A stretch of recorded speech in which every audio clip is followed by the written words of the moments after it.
নমস্কার, আমার এই চ্যানেলে সকল বন্ধুদের জানাই স্বাগত। আজকে চটজলদি রান্না নিয়ে আপনাদের সামনে উপস্থিত হয়েছি। আসুন দেখি একটি ছোট্ট রেসিপি। আজকে বানাবো বাটা মাছের তেল ঝাল, খুবই কম ইনগ্রিডিয়েন্টসে। এটি আছে বাটা মাছ ভাজা। মাছ ভাজার তেলটা রেখে দিয়েছি, আমরা কোনো কিছুই অপচয় করব না। মশলার মধ্যে থাকছে কালো জিরে আর একটু লবণ, তার সাথে একটা টমেটো, কাঁচা লঙ্কা, আর এটি হচ্ছে মাস্ট কাঁচা হলুদ। এই তিনটিকে অর্থাৎ টমেটো, কাঁচা লঙ্কা আর হলুদ একসাথে আমরা বেটে এই মশলাটা তৈরি করেছি।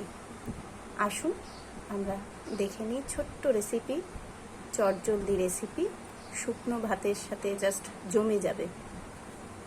আসুন দেখি। প্রথমেই আমরা মাছ ভাজার তেলটা দিয়ে দিলাম। নিচের এই একটুখানি জিনিসটা ফেলে দিলাম, কারণ এটা দিলে জিনিসটা পুড়ে যাবে। তেলটা গরম হয়ে গেলে আমরা এই কালো জিরেটা দিয়ে দেবো।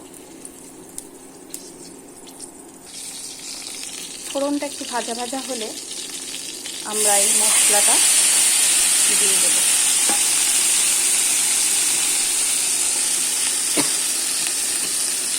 আগুনটা একটু লো আঁচ করে দেবো। ভালো করে কষিয়ে নেব, যাতে টমেটোর একটা কাঁচা গন্ধ আর কাঁচা হলুদের একটা কাঁচা গন্ধ যাতে চলে যায়। ভালো করে কষিয়ে নিয়ে এই মশলা ধোয়া জলটা দিয়ে দেব। আবারও কিছুক্ষণ আমরা মশলাটা কষিয়ে নেব।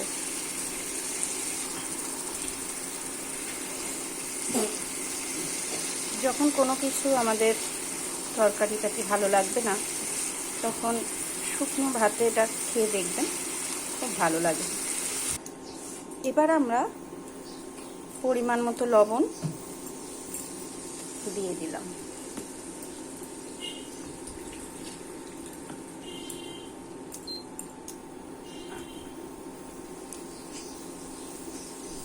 ভালো করে মিশিয়ে নিলাম মশলাটা।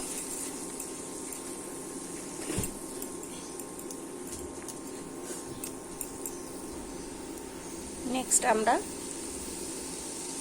কিছুটা জল অ্যাড করব।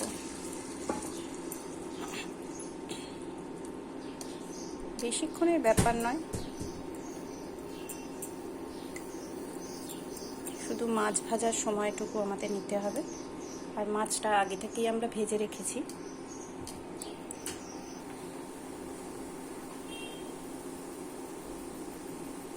ঝোলটা একটু ফুটে উঠলে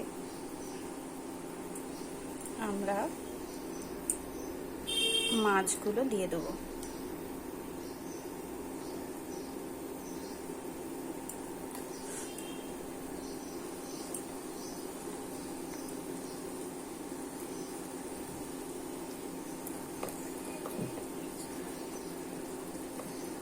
সব মাছগুলো দিয়ে দিলাম, দিয়ে আবার কিছুক্ষণ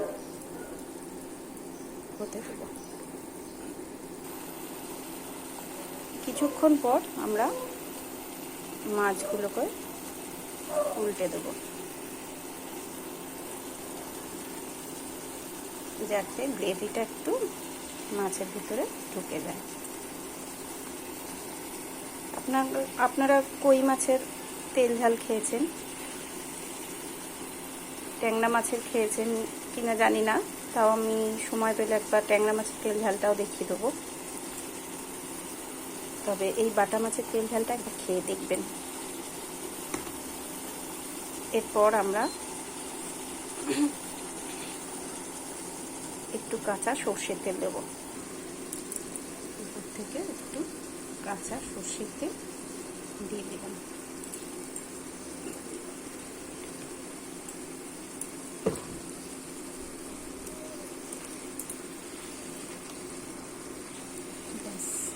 এবারে একটু গা মাখা মাখা হয়ে গেলে আমরা এটাকে নামিয়ে দেব।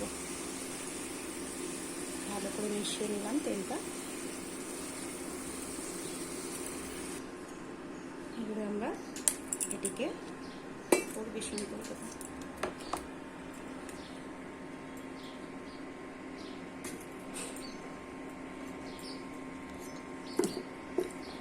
এবার উপর দিয়ে একটি কাঁচা লঙ্কা দিয়ে দেব।